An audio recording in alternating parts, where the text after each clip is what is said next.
Hey, Emily, can I tell you a joke? Absolutely. Knock, knock. Who's there? Go fuck yourself.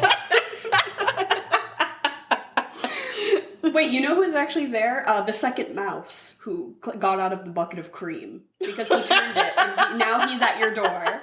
That should have really been the punchline to that joke. Really coming full circle. Tom Hanks.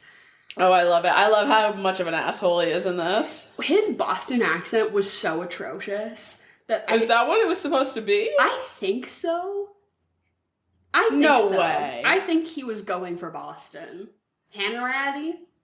Oh, man. It was really catching me off guard. And then I was trying to, do mental gymnastics to figure out what it really was. And then I'm like, no. Well, this is based on a true story. I'm like, I do think it was just really a bad Boston accent. Oh, I love that even more. Tom Hanks, actor of a generation. I feel like it's not hard, but also maybe that's just me being from Massachusetts. He was dropping the R's, but not all the time. He was really picking and choosing which R's to drop. But, hey there, welcome to The Swamp. It's our podcast. It's an acronym. Stands for some whack-ass movie podcasting. And go fuck yourself. No, welcome to our fourth iteration of doing a May. I know. Of doing a May pun month. So every year, if you're new here, if this is your first May with us, welcome. Every May, we pick an actor or actress, and we do a pun. We put the word May into their name where it seems fit. So we did Ewan McGregor, Paul Mayno, Meryl Streep, and now introducing a May Adams. Which I've got to say, I think we're moving a step in a better direction. Because Paul Mayno was pretty bad. It was a stretch. Meryl Streep was getting better, and I think A. May Adams is actually maybe our most logical pun to date. Well, I mean, I think the king of them all will be Timothée Chalamet. Yep. Because, I mean, it's just right there. It's in it. There's no stretch. I'm just saying his name. But that'll have to be, in 10 years when he's done enough movies that we haven't already covered. Exactly. I just really didn't feel like I had the mental strength to talk about Wonka. This month, right. So. Or ever. Or ever, really. Did you see all those rumors that he and Kylie are gonna have a baby, and then then they squashed the rumors? Kris Jenner, she put her spies out to work to rise and then fall. I did the same as everyone else, and I followed Club Chalamet before they, in case they went private. I learned today that Club Chalamet is a Zionist. Yeah, I had to unfollow them promptly. What an interesting... Of course they are. What an interesting cultural figure we have right now. Club Chalamet. But today we are covering Catch Me If You Can, the 2002 Steven Spielberg movie, loosely based on the somewhat maybe and questionable true life story of, it's contested whether what he says happened really, because he's a liar and he's a scammer. Yeah, also true. And him being like, I really ripped them all off. Of course you're gonna make yourself sound so cool. It's pretty contentious, how... quote unquote successful he actually was in all of these scams. Makes sense. But also, wasn't there other people to account? Yeah, I mean, he did cash millions of dollars in fraudulent checks, and he was posing as different careers, and he did get caught and then end up working, for the FBI, and now he's a security consultant or something. That shit they had at the end, it is true, but was he Leonardo DiCaprio suavely walking through the airport and, doing the Pan Am shit that? Maybe was a little inflated of just how, I used my charm and swagger to really convince them all, They were not convincing, okay. I am usually really good about suspending my disbelief for certain things in this movie. You asking me to suspend my disbelief that this 17-year-old had swag, was getting pussy, and pulling all of this off? Yeah. No. Absolutely. I was that's a child. It was really stretching it for me. Learning that both him and Amy Adams are 28 years old when filming this movie... That's nuts. Really took me out of it. Because I was holy fuck. That they both look like babies. And I mean, it's obviously they put her in pigtails and braces. Yeah. And I mean, he just looks young. tiny. Yeah. He was 28. He was 28. That's nuts. Yeah, pushing 30. And at the very end, when they were trying to make him look a little older, and they just gave him that kind of botched haircut, I was like, you could tell me that man was 25. Yeah. Maybe. But even, he was pulling off good 17. Genetics. Yeah, for me, because I was like, I think it's the round face. Yeah. The baby, like sense. The cheeks that really. Yeah. Kind of makes sense. Helps with that. But learning he was 28. Leonardo DiCaprio, 28. That's in this movie. Kind of wild. Insane. Well, let's kind of jump in right for Amy. Yes. In this. Because this is her month. Mm-hmm. This is one of probably her first roles. Like, I think this was kind of like a breakout for her. Yeah. She'd been in a lot of TV shows, I know, up until this point, but this was kind of a big movie moment. Yes, and she wasn't in it for more than 30 minutes, probably. No, but she was... She was significant. She was a substantial character. I would say maybe other than his mother, she is the most prominent female character in the movie. Because a lot of the other women in this movie are not on screen for more than fucking 2 minutes. Exactly. Which, mind you, they make some hard impressions. Yeah, this movie hates women. This movie thinks that all women are stupid, dumb idiots. Uh-huh. Which I'm like, is that and also so horny. Yeah, horny, dumb idiots. Which, I mean, hey, they got that right. Dude, Meredith Grey. Are you my deadhead? I gasped. Ellen Pompeo? Oh my god, well, it would just be every season of Grey's Anatomy. This is actually, sorry, we're pivoting. It's a Grey's Anatomy podcast now. Oh god, imagine. No, she looked so good. And I mean, she still looks good. But like her young Ellen Pompeo, like Grey's Anatomy, love her in this. Fabulous. Yeah. Jennifer Garner jump scare. That was a lot. Also something. Elizabeth Banks jump scare. Why was she in this? She was the bank teller. Oh my god, the blonde one? Yeah. Who is like, these numbers mean that the check is real. And he's like, I'm seducing you, but also I'm learning about fraud. Exactly. That's the entire first half of this movie. Wow, yeah, that was her. Yeah. Damn, I really think of her as like just the announcer from fucking Pitch Perfect. Which, I mean, that is kind of her. It's that and Effie Trinket. Yeah. Yeah, right? Imagine. She has 2 modes. But I guess also a horny bank teller. Yeah. Secret third power.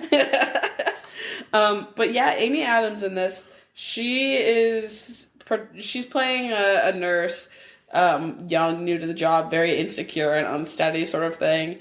And then Leonardo DiCaprio kind of like seduces her and is like, actually, I'm going to marry you. And she said, okay. And she said, I'm going to climb onto your lap at work. Loved that. And the braces. Brenda braces. She's like, my name's Brenda. And I was like, really? You had to... Brenda braces? Are you fucking kidding me right now? I'm not an idiot. I know that all of these women are depicted as idiots, but I'm not an idiot. Yeah, right? That's a 28-year-old. No, honestly, I bought it, though. She looked really young. I thought she was probably 21. Yeah. No, she's 28, too. Again, I think part of being a very successul actor is 2 things. Is that you have to look roughly a decade younger. It's like, you know how they get, like, preemies to be babies? Right? Yeah. It's because the baby's actually like a year old, but it looks fresh out. Yeah, like, exactly. It's like that way of like, we want you to be 30, but you need to be able to play a high schooler. Like that's, the test of. Also, you have to have a huge mouth. Yeah. I feel like all actors have like enormous mouths. Yeah. Like, you can fully see the molars. Oh yeah, absolutely. Yeah. Those are the 2 boxes.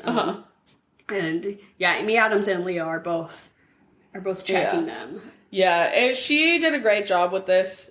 She kind of ate it up. It also made me very uncomfortable because she definitely got sort of infantilized a bit. Oh, yeah, for sure. Which I hated, but also, like, it's supposed to be her in this weird-ass Lutheran family with Martin Sheen. Oh my god, Martin Sheen! The singing with the children's choir. That made me feel like I was having a fever dream. Yeah. When she climbs into his lap and they're like singing the TV song, I was like, I feel like somebody just like dropped an anvil on my head and that there's like little like birds like swirling around. Like I'm like, where the fuck am I? Like this is insane. Yeah. But if we want to give a little recap of the whole movie, if you've never seen Catch Me If You Can, it's like loosely based off of this guy's autobiography that he wrote about all these schemes he pulled. What's his name? Frank Frank Applebaum. No. Frank William Abagnale. Abagnale Jr. Abagnale and Hanratty. But Leonardo DiCaprio plays this guy, and his dad is Christopher Walken. Yes, thank you. His dad is Christopher Walken, and basically his dad is like sort of doing all these scams. He's in trouble with the IRS, and he's sort of trying to like build this picture perfect life for their family, but he's, you know, getting into a lot of trouble because he's not, you know, going about it the right way. Because he's doing tax fraud. And basically Leo is like, wow, Dad, I want to be just like you. And then his parents get a divorce, as all Steven Spielberg movies are fundamentally about being a child of divorce. And basically they get a divorce, and they're like, which parent do you want to live with? And he's like, I'm gonna be a pilot. So City runs away from home and uses everything that his father taught him, whether it was on purpose or not, about being a scammer. Joanne the Scammer, do you know her? Oh my god. Does she still do that? I don't know. That meme is from like 10 years ago. She was an icon though. Yeah. 2017-ish, yeah. Joanne the Scammer, she could have pulled it off. Absolutely. But he basically... She could have actually pulled. Yeah. But he uses everything he knows about like fraudulent, like forging checks and stuff to fake being an airline pilot. He never flies anything, but he basically just bops around the country and makes all of these fraudulent checks that he cashes, posing as an airline pilot. And then Tom Hanks, who works for the FBI, basically just like the fraud division or whatever of the FBI, sort of onto him. And then they sort of have this tension, this Tom and Jerry sort of I'm chasing you, you're chasing me sort of thing. You know, and he comes so close so many times to catching him. And this is a Christmas movie. It is a Christmas movie. It's a Christmas movie. And Leo calls Tom Hanks on every Christmas to be like, you're my real dad. And Tom Hanks is like, I'm going to get you. And then he switches careers. He's like, you know, they're coming on to me about being a pilot. I'm going to be a doctor. So he pretends to be a doctor. Meets Amy Adams, he's gonna marry her. He goes, he's like, oh, I'm also now a lawyer. And so he's like, I'm gonna fake being a lawyer now that I'm, you know, every time they kind of catch on to him, he switches professions. And he's gonna marry Amy Adams, but then, you know, the jig is up. Tom Hanks is at the house. And so he jumps out the window, he runs away, he does the pilot thing again for a hot minute, he's sort of just bopping around trying to stay hidden. He gets caught in France. Yeah, he goes to France because that's where they have the machines where you can make a bajillion checks, yeah, I guess. And it's also his mother's hometown. It's too much intersecting. Questionable, but basically Tom Hanks is like, I gotcha! And then they put him in jail, and he rescues him from this French prison where they're not feeding him, and he like has fucking cholera or something, yeah. And he brings him home, and then they're having their cute little talk through the glass, and he gives him a little tidbit of advice about like what, you know, the next criminal is probably doing. And then Tom Hanks is like, light bulb, you should come be a narc. And he's like, well, if it gets me out of prison, sure thing. And then he tries to run away again, and Tom Hanks is like, no one's chasing you. And he's like, damn, you really are my dad. And then the movie ends, and he works for the fucking cops. Yep. And that's that. But I did want to ask, so rewinding back to the Amy Adams section, the question I had for you is, do you think he actually loved her, or was he using her as a pawn to just progress his life in a direction that he thought might be advantageous? I think he liked the idea of her. I don't think he actually loved her. I think he had this vision of family that he didn't have now that his mom and dad are divorced, which, mind you, none of this is an okay reaction to your parents getting a divorce. Yeah. And I get, like, it was more taboo in 1964. Sure. But still, like, this is far too big of a reaction. Go to therapy. Exactly. Please. No, I think he was in love with the idea of her and a stable family and kind of having that love from a father figure again. Because I had always, like, you know, the times before this that I had seen this movie, I had always just viewed that as him being like, oh, she seems like someone I can manipulate. I'm gonna, you know, latch on and, you know, use her as, a pivoting pawn, as like a pivoting point. But then this time when I was watching it, with a little more of a careful eye, there are just several moments that I'm like, why would he have done this if he didn't actually love her? Like telling her his real name as he's running out of the window. And like he actually does go to the airport to get her before he realizes it's a setup, and then he runs away. But I'm like, he was going. Yeah. He was going to get her. He wanted to. But it doesn't make sense to me that he would truly love her, because the way they meet it seems so set up and fabricated. Exactly. Right? That I'm like, at what point I would have liked this movie to maybe get into a little bit more to answer that question for me. Absolutely. And so like, they really leave it kind of up in the air. Because obviously once he does find out that her family is super rich and has a connection to get him this lawyer job and he can do all that, but he doesn't know that. When he meets her, she could have been like, let's go to my home and you can meet my father, and it's some podunk, nothing, like, no wealth to be exploited. Exactly. He didn't know that about her. Other than that she has braces and is a nurse. Yeah. He didn't know anything about her. Exactly. And mind you, he doesn't really need their money. You know what I mean? No, but he needs, like, the opportunity, right? Yes, exactly. Which, I guess would make more sense. But, yeah, that part just kind of perplexed me this time around, because I was like, I wish we could see a little bit more into his mind of, like, how true was that relationship. I would have liked more of Amy Adams in this, to be honest. Or maybe, like, her catching on to it, or her making the decision to go with the FBI. Just make one woman look a little smart. Right, give her some agency, for real. The only woman with agency in this movie is the mom, who's like, I'm gonna cheat on Christopher Walken and then, get a divorce. And then she's basically posed as being, like, the villain, right? Like, you left dad and you started your second family, and you're the reason he has trauma. Like, okay. No, she's probably traumatized by Christopher Walken trying to sweep her off her feet in a French town. When she was 14. Exactly. That's like that sound that's been going around on TikTok that's like, aw, grandma, you little victim. I don't know that one. I only have, my TikTok right now is, luckily I have purse. Oh, yeah, classic.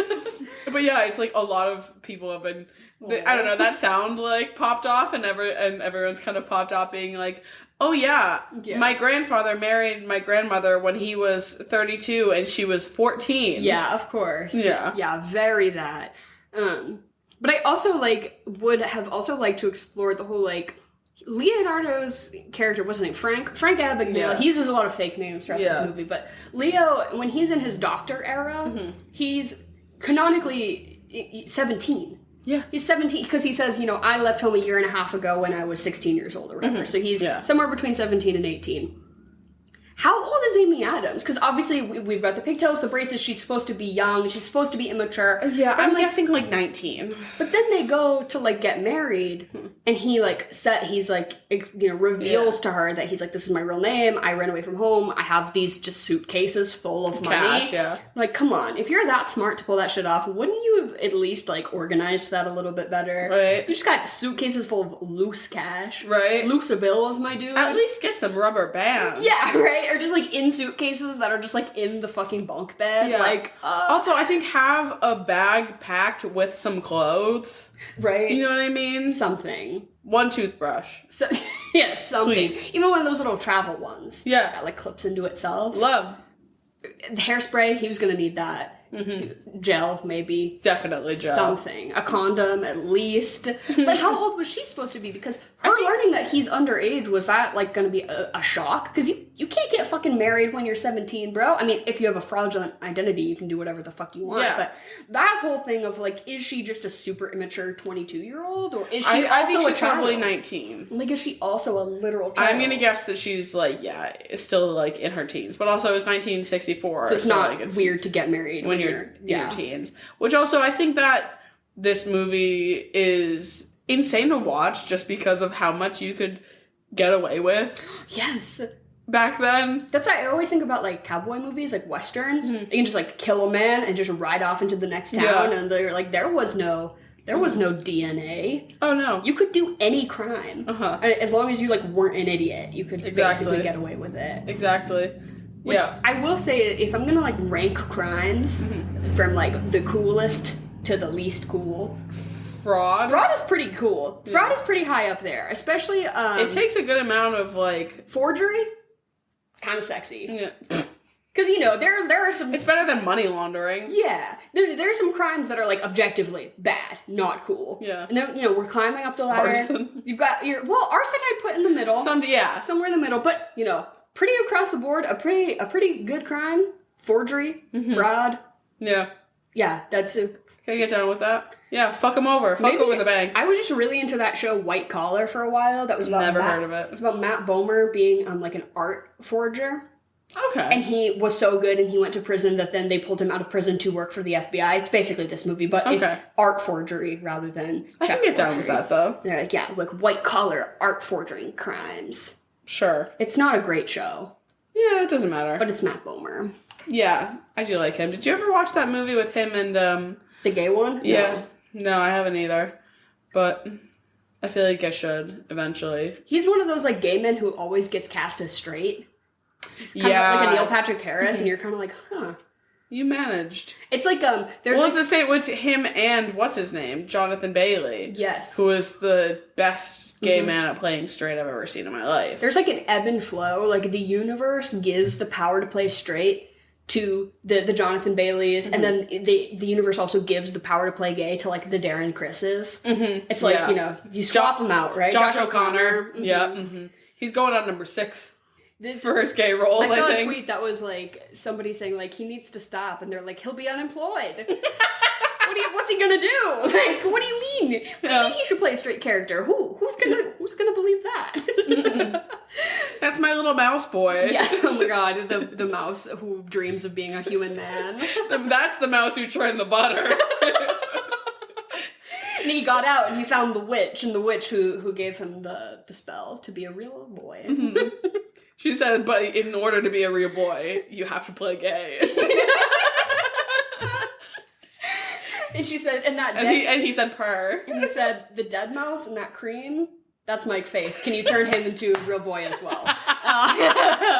She said, oh, fine. Revived him from the dead. Why did that analogy just fucking send me every time? They're like, I think it was the way that Christopher Walken also delivered it. 2 little mice in a bucket of cream. One of them struggled and drowned immediately.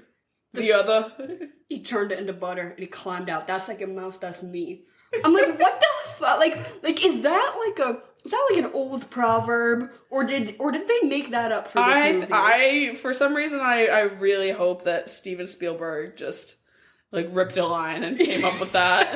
Like, it's so insane. Yeah. Every time they say it, I'm like, is this supposed to be a joke? Yeah, right. I'm like, am I supposed to take this seriously? It was probably like some very old like Chinese proverb, like that was more like eloquent and beautiful, right? And then the American translation was like, I don't know, 2 fucking rats in a bucket of milk, like, send it. Yeah, I don't know.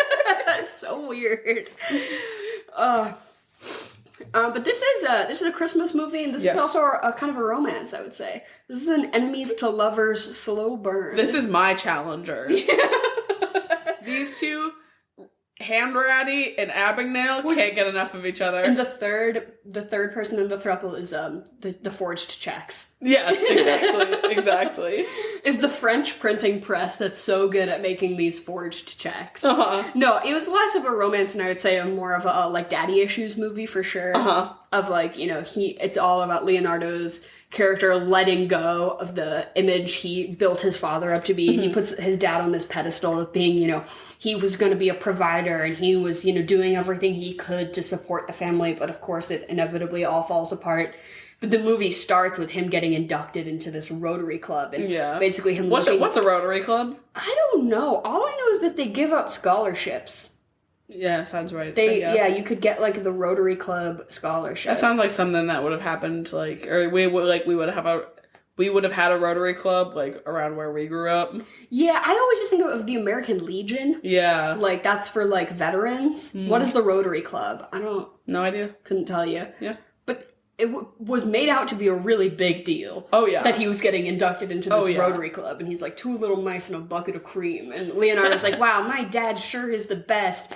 But, you know, as he does more and more fraud, he sort of comes to realize that that's, like, not sustainable, and that's also not, like, how you make an honest living as a man in America. Yeah. But then he has this, like, pseudo-father figure, because we've got Tom Hanks, who has all of these, like, familial issues of his own. He sort of globs onto Leonardo, is like, oh, I have to mold this boy into an honest man, right? He's like, no, you're not just the guy I'm tracking down. We can be friends. Yeah. He's obsessed with him. Yeah. Yeah, and he's just one of those guys that, like, throws himself into work because he has nothing else going. Yeah. No, nothing else going on for him. Also, I like that he was kind of, like, a fail. Like, love it. Like, I like that's my flop king. Yeah. He's like, so, you know. I love a loser. And he's in, like, the part of the FBI that, like, nobody gives a fuck about. They're like, oh, what, you're the financial crimes division guy? Who fucking cares? Yeah, great. And you're bad at your job. And he's like, no, I'm trying to tell you guys, like, there are millions of dollars being lost here. And everyone's like, go fuck yourself. Yeah. Like, who fucking cares? Womp womp. And he's like, it just can't catch him because he has no, like, support internally, but also that he's just, like, kind of not great at it. Yeah. I'm like, fully, he's calling you every year on Christmas, and you cannot get his ass. Yeah. That was watching this movie, I was just like, they got his ass every 10 minutes. Somebody's getting someone's ass. Somebody's getting duped, somebody's getting swindled, somebody's ass is getting got. It's usually Tom Hanks, and his cheeks are spread. But then he gets Leo. He got his ass. Yeah. Swindled, and then, you know, you think for a moment that all the French cops aren't really outside, but then they are. Wow. You thought he was, you know, Tom Hanks is, like, incapable of lying. Yeah. Which is, like, a funny dichotomy. Because do you ever, like, lie with such ease that you're like, I'm a psychopath? Do you ever, like, say something and you're like, that was a lie that came out so gracefully that you're like, oh my god. Because I also have, like, Catholic guilt, so anytime that happens to me, I'm like, I should go to confession.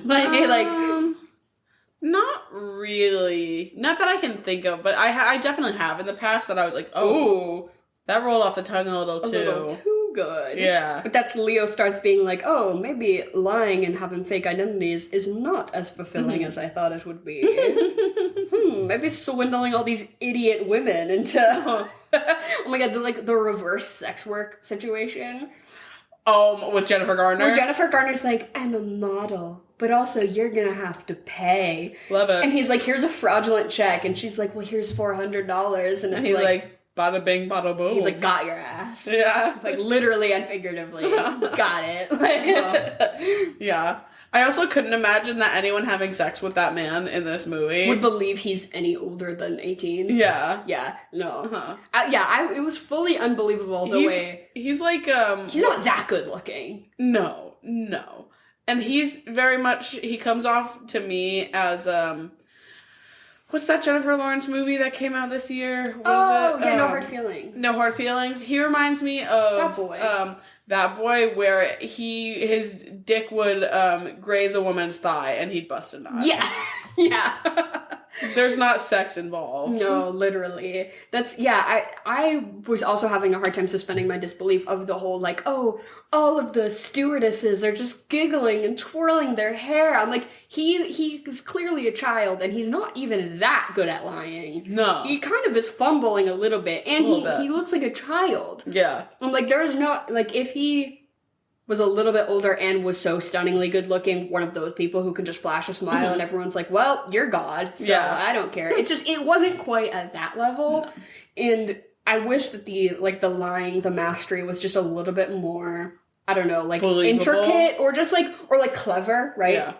He just wasn't super clever with it. He just sort of seemed like he just got lucky a lot. Yeah. And it's like, oh, he's just got, like, he learns quick. You know what I mean? Right. Like, yeah, and everyone's so willing to tell him every information of their job. Yeah, right? Elizabeth Banks is like, come behind the counter and see all the equipment we have. Like, okay. Yeah, whatever you say. The thing that took me out of this is when, he was like, we can buy a house for $60,000. I, had to pause the movie and be like, all right, guess I'll kill myself. Yeah, right? Great. Yeah. It is 1964. I do forget. Wait, do you know what high schooler I think could have pulled this off? Lip Gallagher.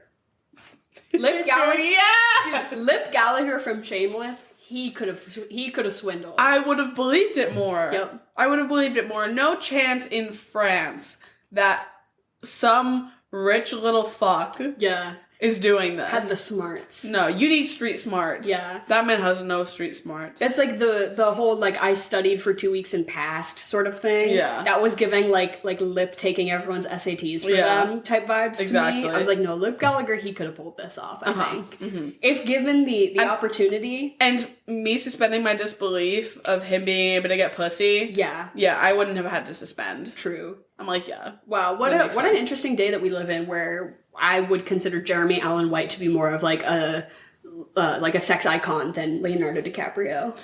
He's never really done it for me. He's just, I don't know. That's a baby. And he only has 2 modes. He didn't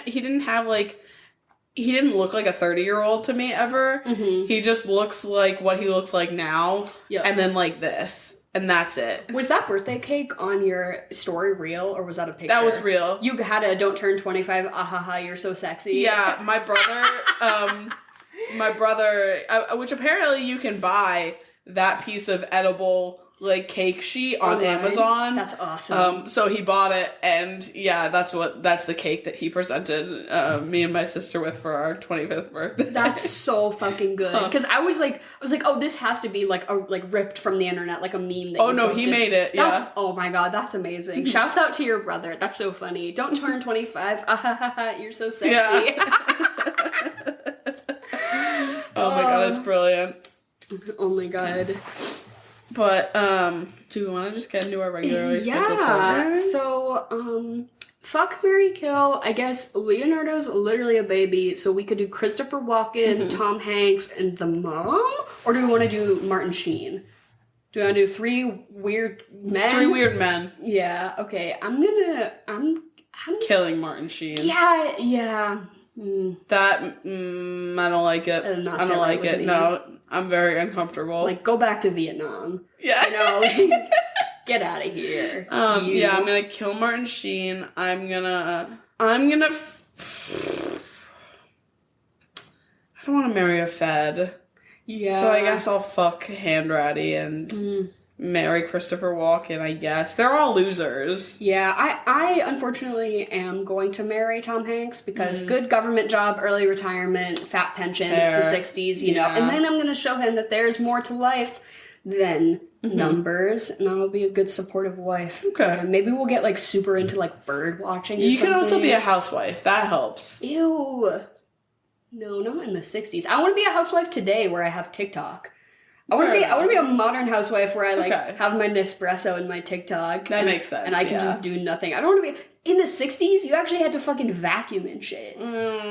Crank out babies too. Absolutely gross, not. Yeah. I'll be a cool stepmom. Okay. I'll be the cool stepmom to his teenage daughter who loves to ski. Apparently, you're not the stepmom. You're the mom that stepped up. Oh my god! Wow, that'd be kind of beautiful. Exactly.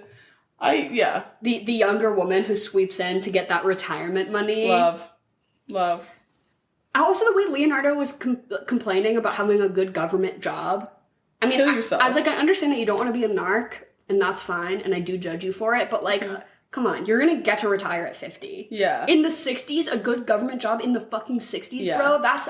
Be serious. Be so serious. You've got it made. Exactly. Even if you were a mail carrier, that'd be fucking rock. You're at the top of the food chain as far as government jobs go. Yup. You idiot. Yup. Yeah. Those benefits, go crazy, vision and crazy dental. Stupid. And then I'll fuck Christopher Walken, and I'm gonna turn his cream into butter. Oh no! Fair. And what are you gonna eat and drink with this? Okay, so not to continue to harp on the 2 little mice, but I have come up with this whole really intricate, this actually might be the most thought I've ever put.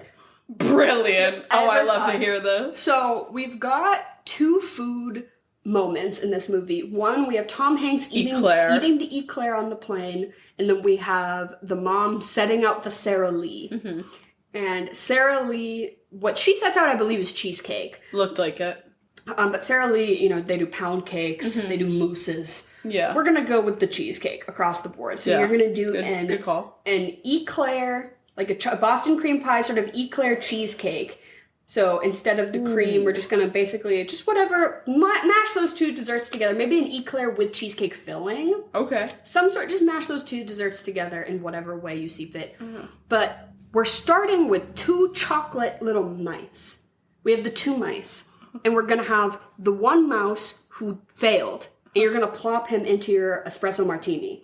He failed to churn the cream into butter. Maybe use a little Baileys so that there's cream in there. I was trying to think of a cream-based cocktail that didn't sound disgusting. Okay, so it's an espresso martini. An espresso martini with some sort of, don't put heavy cream in it, but, a Baileys or something. Yeah. Or just any dessert cocktail of your choice, I guess, that has a cream element. But to me, an espresso martini with some Baileys in it. A little rum chata if you feel. Fire. So you're going to plop your little chocolate mouse. He's the mouse who drowned. Yes. And then the mouse that succeeded, who churned the cream into what cheesecake filling? And we're going to put him, but you need to have chocolate mice in order for this. Do they sell chocolate mice? No, you have to make them. I think maybe you could do it with like a Hershey Kiss and like some pretzels or something. I don't. Sure. It's gonna be kind of fucked up looking. Or maybe you could buy like a mold, like a chocolate mold, maybe, and fill it with melted chocolate. That looks like a little mouse. But you need 2 chocolate mice, and you need to put one in your cream cocktail, and you need to put one as a little decor on top of your cheesecake topper. Cheesecake topper, because he's the mouse who got out. This truly is probably some of the most... This is 7 layers deep. Because we've got the eclair, we've got the Sara Lee, we've got the cream, we've got the mice. Hey, you've outdone yourself. What can I say? And what about you? I did not put nearly as much thought into this. For the first time in the history of this podcast, I thought about that question for more than a single second. Not me. I thought, what would Handratty be eating the day that he catches, the day that he gets off to catch, or once he's caught, Frank. Oh, his reward meal? Yes, his reward meal. I think it's gonna be, a foot-long hot dog, piled high. Yeah. Whatever he wants. Giant side of coleslaw. Oh. He seems like a sauerkraut man. Yeah. Yeah, he likes his dog loaded. Yeah. Coleslaw, French fries, baked beans. Oh, because he's from Boston. Exactly. Beantown. I think he's going to have that, and he's going to have probably 3 beer shot combos of PBR and whiskey, and I think you have to drink that. You have to. Yeah. And you have to get into a glass of milk, and you've got to just try your best. Exactly. You have to fill your bathtub up with milk. Oh my God. And then see how long it takes you to churn it into butter. Henry was like genuinely perplexed in trying to solve like the riddle. Henry was like thinking of it like a riddle. I saw his Letterboxd. He's like, how would a mouse? Because he's like, you can't just swim, because that's not gonna. He's like, you really gotta churn it. And he's like, I think the mouse would need to go down to the bottom and like kick really hard off the bottom and continue that process to really get the whole thing of cream. Yeah. And I was like, I think you're thinking about this a little too hard. But the only my final joke is when Tom Hanks tells Leonardo DiCaprio on the plane that his dad died. Yeah. And he's like, he fell down the stairs. No, he fell into the bucket of cream. And he just didn't have what it took. No. We finally put Christopher Walken to the test, and we put his ass in a bucket of cream. And, he was a lot of talk. He talked a big game about turning this cream into butter, and he flopped. Yeah, couldn't chalk it up. Simply, he flopped. Yeah. We put him in there with a mouse, actually. The mouse did it. Yeah. The mouse got his ass.